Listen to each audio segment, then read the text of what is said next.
Hello everyone, and welcome to my GH Soap Opera Today channel. I hope everyone is having a wonderful day. Before we begin, please hit the subscribe button and give this video a thumbs up. General Hospital spoilers. Carly's fate sealed as Windmir's next hostage? General Hospital spoilers and updates for the week of February 9th to 13th hint that Carly Spencer could become the next hostage at Windmere.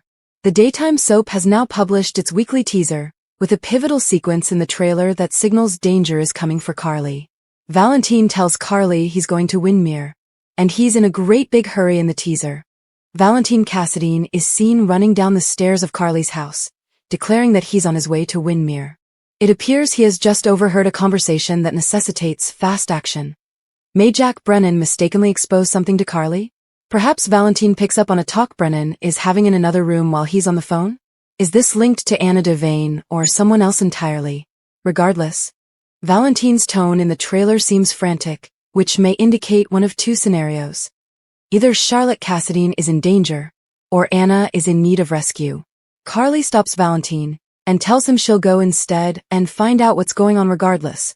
When Valentine announces his journey to Windmere, Carly interrupts him, claiming that he isn't going anywhere. Instead, she's headed to Spoon Island to investigate what's happening. As Carly makes her vow, a sequence develops portraying her arrival to the frightening home. Jen Sidwell pauses at the door, apparently astonished to discover Sonny Corinthos' ex-wife beaming at him. Carly confronts every risky circumstance with a brave, can-do mentality, sometimes delving into problems that are way above her scope. Her trek to Windmere to extract information from Sidwell is no different. Although it's unclear what precise data Carly is wanting, Sidwell is not someone who can be easily deceived. If Sidwell believes Carly's aware of the secret lab, he'll do something severe. If he even believes that Carly has any notion of the study he's performing in the catacombs, he will take severe means to secure her quiet. The fact that Carly is Sonny's ex-wife complicates matters further. Sidwell is aware that, despite their divorce, she remains quite close to the mafia boss. Not to mention Jason Morgan. Could Carly find herself as the next captive that Sidwell imprisons in the tunnels? A lot may develop in 5 days, and Sidwell might view the ability to hold Carly hostage as a tool to leverage over Sonny and perhaps Jason as well.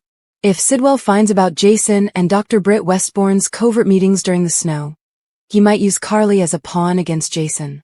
Sidwell can also use this to show Britt that Carly's always Jason's priority. This might also serve as a tool for Sidwell to illustrate to Britt that Carly is always prioritized in Jason's life, which complicates her relationship with the henchman. After all, the day following the storm, Lucas Jones remarked to Marco Rios about Britt walking the walk of shame back to her room at Bobby's. Sidwell and Ross Cullum are aware of the connection between Jason and Britt, so it just takes Marco to alert Sidwell at the right moment. This means Carly can find herself in quite a position. GH teasers reveal that Carly routinely dives into perilous situations without contemplating the repercussions, only for Jason and Sonny to come to her rescue. Could this be yet another time when that occurs? Lucy plots payback, Carly's risky move, Jason's deep regret. On the GH, Lucy co-plans retribution against Ava Jerome. Jason Morgan fights with guilt over Anna, and Carly Spencer ventures into danger at Windmere as tensions boil in Port Charles. General Hospital spoilers and updates for Tuesday, February 10th indicate Lucy Coe and Ava Jerome are ready to have a fight, while Molly Lansing Davis will pass the buck. Additionally, Tracy Quartermain will present Cody Bell with a refreshing new viewpoint. Lucy and Ava face off. Lucy and Ava are at odds over Jen Sidwell, as Lucy perceives Ava as a competition to her relationship with Sidwell. Meanwhile, he has been flirting with both women, even though Ava remains elusive and noncommittal, leading to their frequent conflicts. Now Lucy is seeking retribution following Ava's harsh remark about Jen's needing an upgrade, which he certainly obtained. The true question is, what type of retaliation does she anticipate? And does she actually feel she can compete since Sidwell seems to prefer Ava? Molly passes the buck. Molly is pinning the burden firmly on Christina Corinthos Davis for the demise of her relationship with Cody. She snarkily expresses her appreciation to her sister for destroying her romance with him. Understandably, Molly is feeling extremely unhappy that Cody misread her manuscript. It was Christina who inspired her to renew her passion for writing and to take a leap of faith with Cody, so now Molly is focusing her fury onto her sister. Will Christina be able to aid Molly in comprehending the scenario and unraveling Cody's strange actions? Tracy offers a new outlook due to Cody misreading Molly's intentions regarding her novel's hero being inspired by him. Both of them have been feeling rather bad. Cody has been so obsessed by his self-doubt and poor self-esteem that he refuses to hear anything Molly attempts to say, allowing his common sense to drift away. However, in Tuesday's episode, Tracy is poised to present Cody with a different view on the subject when she joins him in a talk regarding this dilemma. Tracy may go into the ways women normally express themselves and how they convey their actual emotions, linking this understanding to Cody's predicament with Molly. Ultimately, she underlines what occurs in real life is up to him. Lucas challenges someone about Marco's business in the meanwhile. Lucas Jones finds himself with some urgent questions for an individual as he tackles a statement he has received. It is evident that this individual has formed an assumption regarding his lover, Marco Rios, and his work life, while Lucas himself does not appear to be burdened with uncertainty. He sternly asks, "What do you really know about Marco's business?" And it's evident that Lucas is not exactly happy about the situation. There's a potential he is chatting to a guest at Windmir, considering that Lucas is not dressed in his business clothes and is surely not at GH. Carly makes an offer to Valentine. Cassadine made his way down the stairs at Carly's house, apparently firm and ready to get to Windmere. At this moment, Carly comes in, stating there's one reason he should rethink and not depart. She recognized his uneasiness surrounding Anna Devane after informing him on what Ross Cullum had told her, to which he replied with, "He's lying." She attempts to dissuade Valentine from pushing further and recommends a new course of action. She will go herself to find out the truth about what's occurring at Windmere. Her fear probably includes her brother, Lucas, who resides there as well, and she will confront Sidwell at the door upon her arrival. Jason tells Sunny his misgivings. Jason Morgan confides in Sunny Corinthos about his misgivings after receiving an update on Anna and a note from Felicia Scorpio. He confesses his inner anguish, admitting to Sunny, "I feel like I could have done more and I chose not to." Jason is anticipated to disclose the full incident with Sunny, while also wrestling with the conflicted sentiments arising from what Britt Westbourne revealed to him. Viewers recall that Anna has been held hostage, most likely not the whole time in France, but below Windmere, Pascal relocating her. Felicia had told him that Anna looks to have serious PTSD, having claimed to have been taken hostage by Caesar Faison. General Hospital spoilers. Willow secretly plotting Michael's total downfall as Drew watches.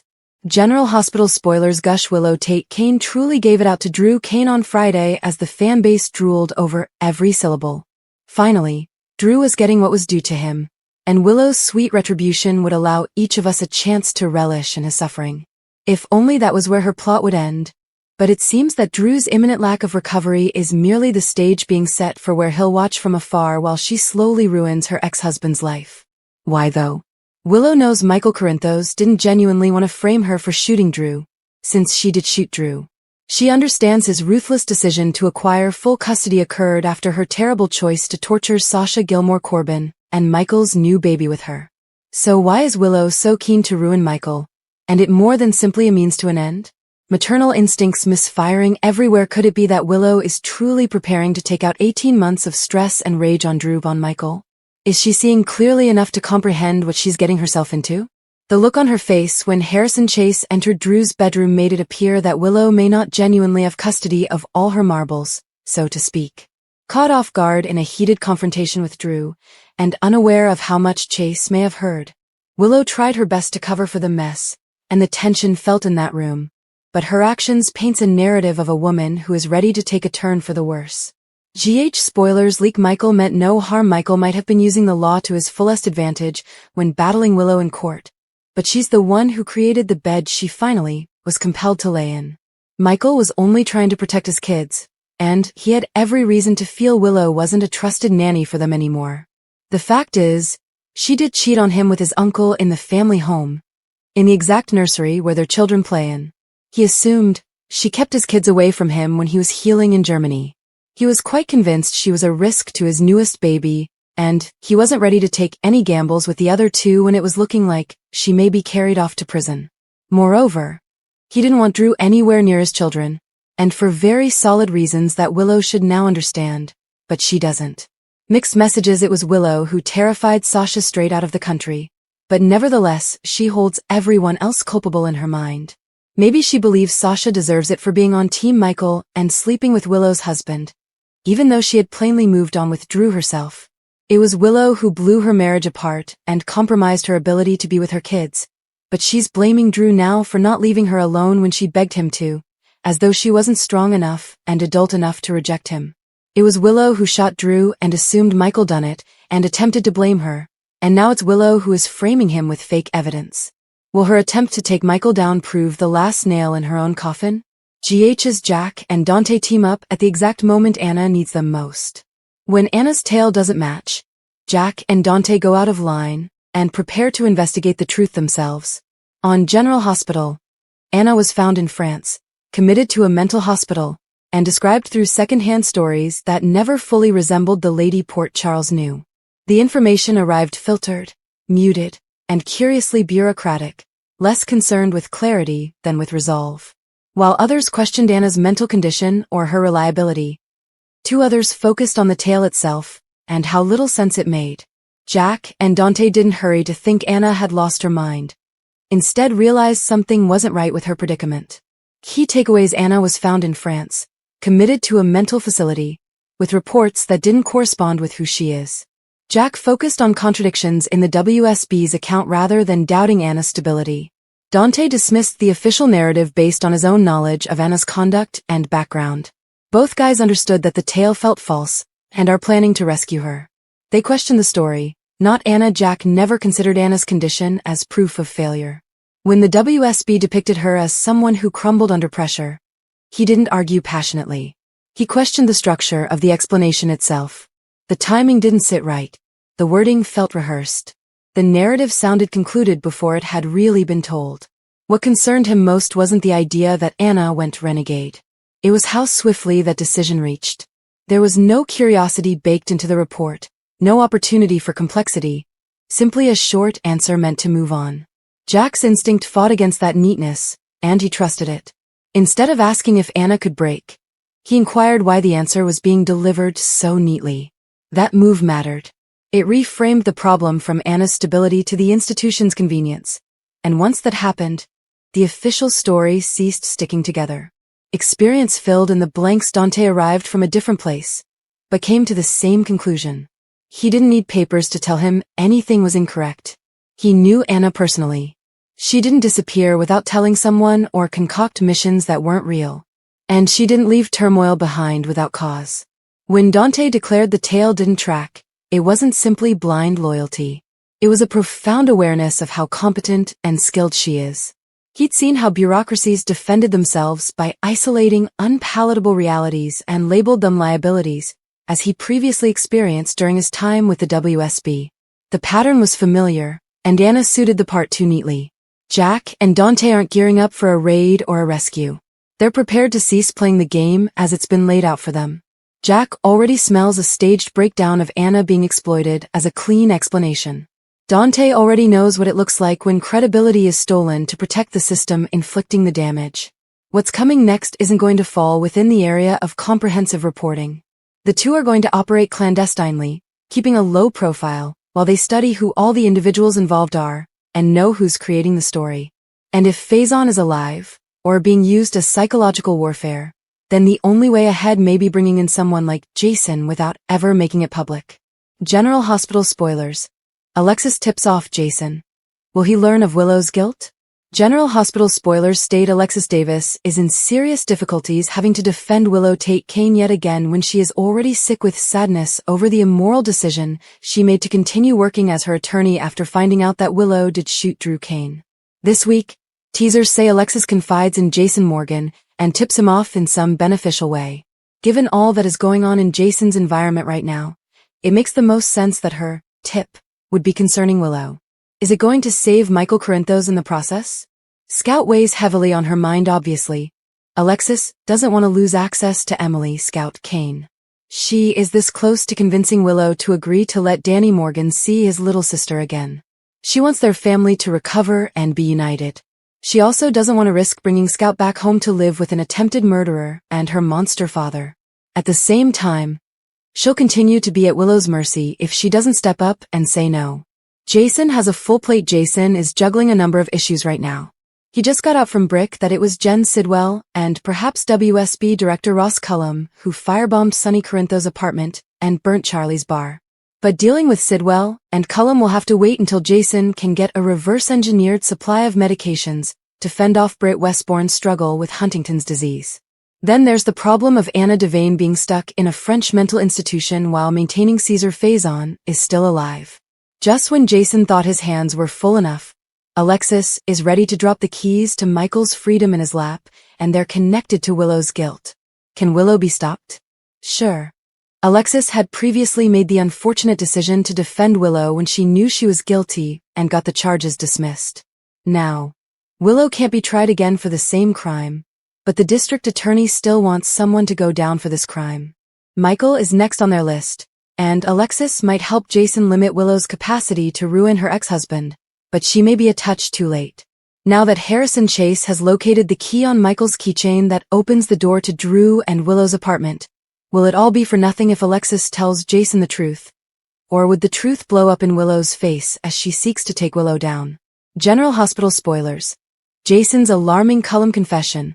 Carly reels over Sonny and Jocelyn danger. General Hospital spoilers reveal that Jason Morgan may make a frightening Ross Cullum confession. Will Carly Spencer reel over the risk to Sonny Corinthos and Jocelyn Jacks? Cullum popped up to visit Carly on GH's February 9th episode and left some hints about her being a distraction for Jack Brennan. At some time, Carly may disclose Cullum's visit to Jason and leave him in panic mode. Jason knows Cullum is bad news because to Britt Westbourne's knowledge, so he may provide Carly updates on at least part of the narrative. Carly clearly deserves to know that Cullum is the mastermind behind the prior attempts on Sonny's life. Since Carly is due to make a visit to Windmir shortly, Carly will undoubtedly be placing herself in a perilous scenario. Jason may find out about it too and persuade Carly to remain away of Jen Sidwell because he's coupled up with Cullum. Of course, if Jason does sound the Cullum alert to Carly, she's surely going to worry about Jocelyn. Cullum is part of the WSB, so Carly may be horrified at the notion of him pursuing her daughter. Jason may advise that's another reason for Carly to be on alert and keep her distance from Cullum as well as Sidwell. However, Carly may argue that they can't just sit back and do nothing.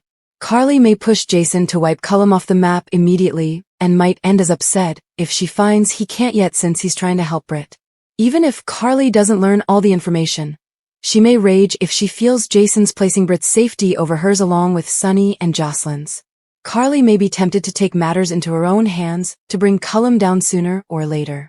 It all depends on whatever foul maneuvers Cullum could make next, and how the threat would increase. Carly definitely has a lot on her plate already with her Valentine-Cassadine alliance and their Brennan takedown plan. But she can't ignore the Cullum menace that just arrived up at her door. General Hospital spoilers warn Carly might go in over her head if she's not cautious, so stay tuned for all the craziness ahead. Sidwell's upgrade sparks revenge. Alexis warning. Molly blames Christina. Jen Sidwell's improvement will stir retaliation as Alexis Davis issues a warning. Molly Lansing Davis will also blame Christina Corinthos Davis, so here's what GH viewers should look forward to. For starters, Jason Morgan will face with some regrets when it comes to this whole issue with Anna Devane. Jason will come out to Sonny Corinthos about his remorse during a visit soon enough. I feel like I could have done more and I chose not to, Jason acknowledges in Tuesday's GH preview video. Sonny may point out that Jason's been juggling numerous things lately and has to prioritize. It's not Jason's fault that Anna's in this predicament, so Sonny won't believe he should hold himself accountable. Later, Alexis will manage to offer Jason some type of warning. There'll be a tip-off to danger, so we'll see if this concerns Willow Kane's most recent threat or whatever drama Danny Morgan's going to get tangled up in. Danny will undoubtedly get clever in Tuesday's program, which makes it seem like he'll assist Charlotte Cassadine sneak over to visit Valentine Cassadine at Carly Spencer's apartment. If Danny produces some type of troublesome diversion in the process, it might invite questions and worries. In the interim, Carly will once again shut down Valentine's effort to visit Windmir, and will insist on taking the Spoon Island excursion to investigate for him. As for Lucas Jones, he'll be at the castle when he argues with someone about how much they think they know about Marco Rios and his business. It's conceivable Pascal will be back for this clash, but Britt Westbourne may turn up for a bout with Lucas instead. Over with Molly. She'll give Christina updates about what went on with Cody Bell and blame her sister. Christina will offer Molly some suggestions on how to mend the damage with Cody, but Tracy Quartermain will think Cody's the one who needs to solve this. Tracy may believe Cody's being a touch overdramatic about a fictional figure, even if that character was partially modeled on Cody. It doesn't really matter since Cody's in command of his own reality, so Tracy will offer him a reminder about that. Finally, Ava Jerome will insult Lucy Coe over Sidwell's newest upgrading announcement. Since Sidwell's been spending more time with Ava and refuses to bow to Lucy's ultimatum, Ava may feel like she's the winning love interest here. However, General Hospital spoilers predict Lucy's vengeance scheme may lead to more trouble than Ava bargained for, so stay tuned. Thanks for watching. If you like this video, please don't forget to subscribe my channel without missing any update.